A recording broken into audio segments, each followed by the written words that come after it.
Yo, what is good, YouTube? Krishan checking back in with another video. Let's start today's video off with some recent updates of the mutant Nick Walker ahead of this weekend's Pittsburgh Pro guest posing and next weekend's New York Pro.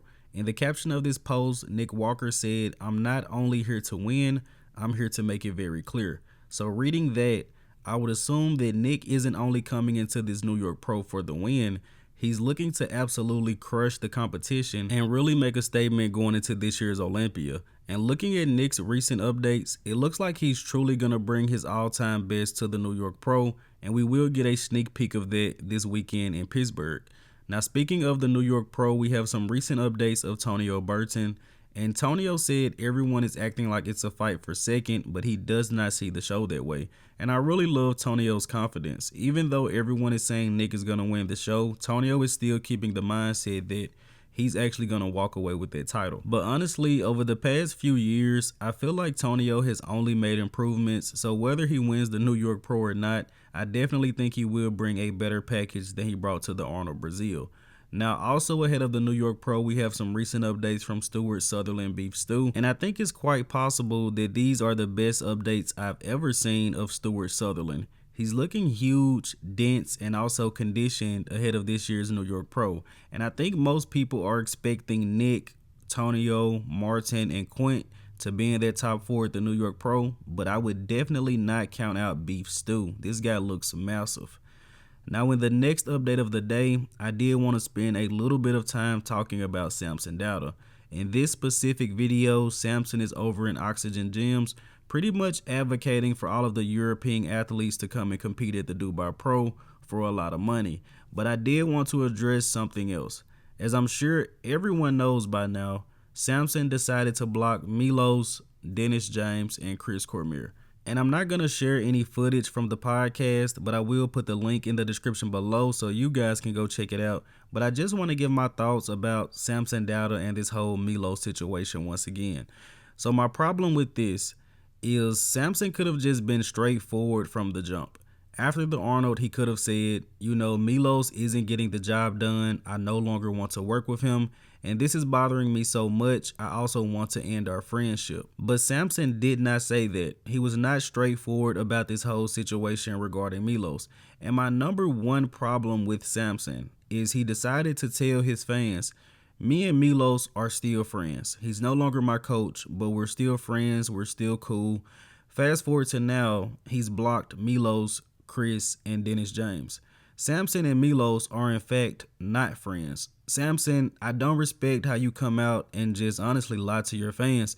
I think it's a very, very bad look. I think you have an incredible physique. You're still going to place very high at the Mr. Olympia, but lying to fans, lying to people that support you, a lot of you guys may look at this as being bold, but I'm just being completely honest. I cannot respect that in any way whatsoever. But best of luck to Samson at this year's Olympia. And let's switch over to a recent update of Hunter Labrada, who is currently sitting at 300 pounds right now. Hunter will also be guest posing at this weekend's Pittsburgh Pro.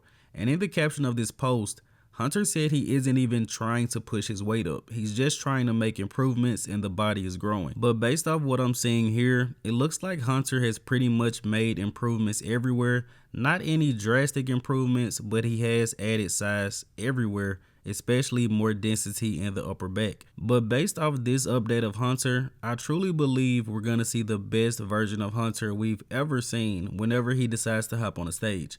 Last year at Tampa was Hunter's best, and at this time last year, Hunter has already surpassed that look. But again, Hunter's a guy that really needs to peak properly the day of the show.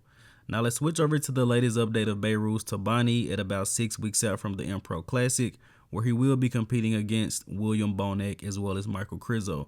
And being transparent with you guys, when I first saw this update, I just thought, William Bonac is gonna have his hands full with a guy like Behrooz Tabani. And even though Behrooz qualified for the Mr. Olympia 2 years in a row and did not make it, this guy definitely did not take any time off, and if anything, that just pushed him to work harder. Behrooz Tabani has been making improvements from year to year despite not actually being on that Mr. Olympia stage. And excitement is high for the Impro Classic. He's going to be next to William Bonac. He's going to be next to Michael Krizo. Let me know in the comment section below.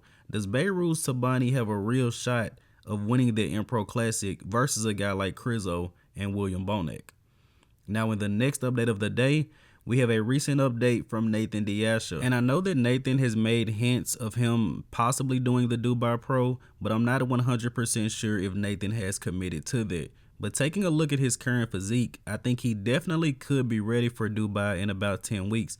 And actually, Nathan could be ready before then. And I'm pretty sure that Nathan has a chip on his shoulder going into this year's competition season. He did win 2 pro shows last year, but he also took a second place to Regan Grimes at the Europa Pro, and a lot of people feel like Nathan should have really won this show. And to wrap up the season, he ended up taking 4th place in Romania, placing behind Horse MD. But I'm excited to see what Nathan is going to bring to the stage. Hopefully it's his best. Now let's switch over to 212. We have a recent update from our current reigning Olympia champion, Keone Pearson. And even though Keone is massive and probably looks like he's going to go to open, I can assure you guys Keone's main focus is still retaining the 212 Olympia title this year.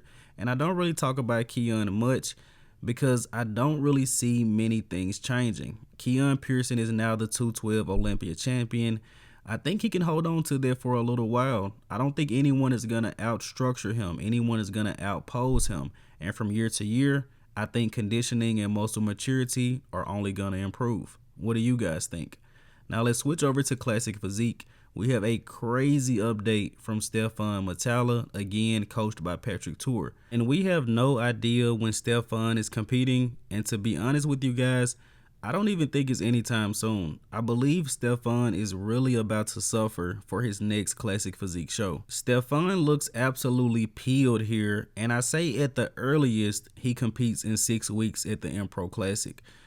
From here on out, I'm pretty sure Stephane is going to be just losing muscle, but I will keep you guys updated on how Stephane looks leading up into the show. Now let's go ahead and wrap up today's video here with the archive of the day. You guys let me know in the comment section below who is this bodybuilder. And as always, I hope you guys did indeed enjoy this video. And if you have not done so already, be sure to like the video and subscribe to the channel. We are on the road to 10,000 subscribers. I'm Krishan from Go Fitness, and that's it. I'm out.